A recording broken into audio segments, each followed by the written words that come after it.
লাবণ্য নামে একজন জানতে চেয়েছেন ডেলিভারির পরে কোষ্ঠকাঠিন্য এড়াতে কি করতে হবে। ডেলিভারির পরে অনেক মায়েদের এই কোষ্ঠকাঠিন্যজনিত সমস্যাটা থেকেই যায়। গর্ভাবস্থায় যেটা শুরু হয় সেটা গর্ভের পরবর্তী সময়ও থেকে যায়। আর এই সমস্যাটা থেকে যাওয়ার অন্যতম কারণ হচ্ছে মায়েরা নিজেদের খাবারের দিকে যথাযথ গুরুত্ব দেন না।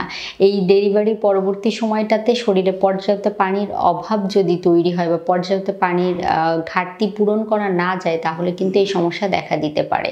সেজন্য গর্ভ পরবর্তী সময় অবশ্যই চেষ্টা করতে হবে 2.5 থেকে 3 লিটার পানি পান করার জন্য, নিয়মিত খাদ্য তালিকায় পানি এবং পানিবহুল ফলমূল শাকসবজি রাখার জন্য।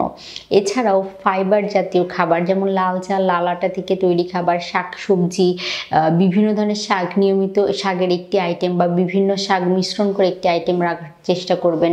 লাল চাল, লাল আটা থেকে তৈরিকৃত খাবার রাখার চেষ্টা করবেন। তাহলে দেখা যাবে এই কোষ্ঠকাঠিন্যজনিত সমস্যা অনেকাংশেই সমাধান করা সম্ভব হয়ে যাবে।